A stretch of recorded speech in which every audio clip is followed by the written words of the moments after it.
स्वागत है आपका शिवम की गणित में। ये यूपी पुलिस और एसएससी जीडी के लिए हिस्ट्री के मोस्ट इम्पॉर्टेंट क्वेश्चन की सीरीज चल रही है। तो चलिए आज का पहला क्वेश्चन देखते हैं। सबसे प्राचीन वेद कौन सा है? तो सबसे प्राचीन वेद कौन सा है? तो ये है सबसे प्राचीन वेद ऋग्वेद। कौन सा है सबसे प्राचीन वेद? ऋग्वेद सबसे प्राचीन वेद है। कौन सा वेद असंतता गद्य रूप में भी रचित है? तो कौन सा वेद है? तो ये हमारा यजुर्वेद, ये गद्य में भी रचित है। अगला क्वेश्चन है, निम्नलिखित में से कौन सी स्मृति प्राचीनतम है? तो कौन सी स्मृति प्राचीनतम है? तो ये स्मृति है मनुस्मृति सबसे प्राचीनतम है। अगला क्वेश्चन है, आदि काव्य संज्ञा की संज्ञा किसे दी जाती है? तो आदि काव्य की संज्ञा किसे दी जाती है? तो ये दी जाती है रामायण को। किसे दी जाती है? रामायण को दी जाती है। गायत्री मंत्र की रचना किसने की थी? तो गायत्री मंत्र की रचना किसने की थी? तो गायत्री मंत्र की रचना की थी विश्वामित्र ने। किसने की थी? विश्वामित्र जी ने की थी। हड़प्पावासी किस वस्तु के उत्पादन में सर्वप्रथम थे? तो हड़प्पावासी किस वस्तु के उत्पादन में सर्वप्रथम थे? तो वो थे कपास के उत्पादन में। किसमें? कपास के उत्पादन में सर्वप्रथम थे। सिंधु सभ्यता का कौन सा स्थान भारत में स्थित है? तो सिंधु सभ्यता का कौन सा स्थान भारत में स्थित है? तो ये लोथल स्थित है भारत में। कौन सा? लोथल भारत में स्थित है। पाली ग्रंथों में गांव के मुखिया को क्या कहा जाता था? पाली ग्रंथों में गांव के मुखिया को क्या कहा जाता था? तो गांव के मुखिया को कहा जाता था ग्राम भोजक। क्या कहा जाता था? ग्राम भोजक कहा जाता था। नंद वंश का संस्थापक कौन था? तो नंद वंश का संस्थापक कौन था? तो उसका संस्थापक था महानंदिनी। नंद वंश का संस्थापक था महानंदिनी। अगला क्वेश्चन है, सिकंदर ने भारत पर कब आक्रमण किया था? तो सिकंदर ने भारत पर आक्रमण कब किया था? तो उसने किया था 326 ईसा पूर्व। कब किया था? 326 ईसा पूर्व। नंद वंश का अंतिम सम्राट कौन था? तो नंद वंश का अंतिम सम्राट कौन था? तो ये था हमारा घनानंद। कौन था? घनानंद था। विश्व का पहला गणतंत्र वैशाली में किसके द्वारा प्रस्तापित किया गया? तो विश्व का पहला गणतंत्र वैशाली किसके द्वारा स्थापित किया गया था? तो ये किया गया था लिच्छवी द्वारा। किसके द्वारा? लिच्छवी द्वारा किया गया था। पहला ईरानी शासक जिसने भारत के कुछ भाग को अपना अधीन किया था, तो वो कौन था जिसने किया था? तो वो था डेरियस। कौन था? डेरियस था। त्रिपिटक धर्म ग्रंथ है, तो त्रिपिटक धर्म ग्रंथ किसका है? तो ये है बौद्धों का है। किसका है? बौद्धों का त्रिपिटक धर्म ग्रंथ।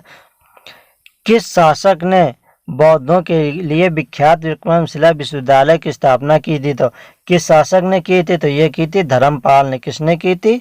धर्मपाल ने की थी। महावीर का जन्म किस क्षत्रिय गोत्र में हुआ था? तो महावीर का जन्म किस क्षत्रिय गोत्र में हुआ था? तो ये हुआ था जांत्रिक क्षत्रिय गोत्र में। कौन से गोत्र में? जांत्रिक क्षत्रिय गोत्र में हुआ था। महावीर की माता कौन थी? तो महावीर की माता कौन थी? तो महावीर की माता थी त्रिशला। कौन थी? त्रिशला थी। प्राचीनतम विश्वविद्यालय कौन था? तो प्राचीनतम विश्वविद्यालय कौन था?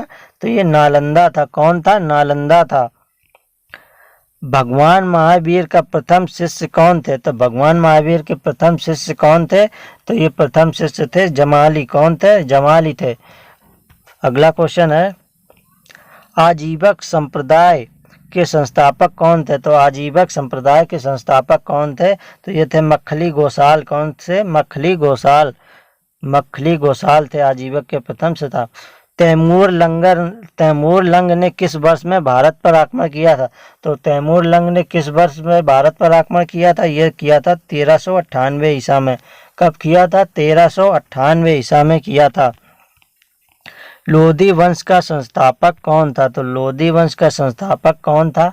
तो लोधी वंश का संस्थापक था बहलोल लोधी। कौन था? बहलोल लोधी था। महमूद गजनी किस वंश का था? तो महमूद गजनी किस वंश का था? तो ये था यामिनी वंश का। किस वंश का था? यामिनी वंश का था। शून्य की खोज किसने की थी? तो शून्य की खोज किसने की थी? ये की थी शून्य की खोज आर्यभट्ट जी ने। किसने की थी? आर्यभट्ट जी ने की थी।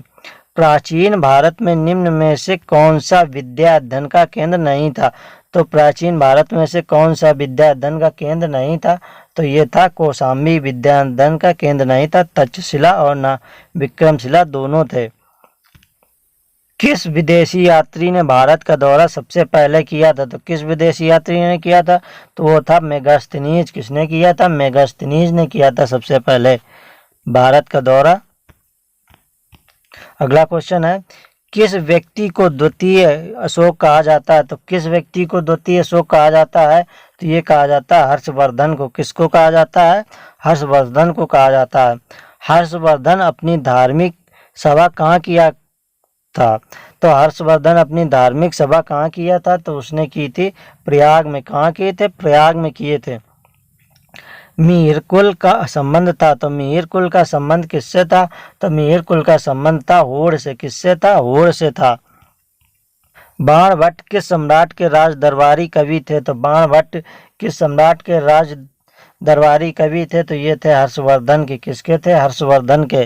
तो क्वेश्चन कैसे लगे? अगर क्वेश्चन अच्छे लगे हो तो वीडियो को लाइक करें और ऐसे ही क्वेश्चन देखने के लिए चैनल को सब्सक्राइब करें।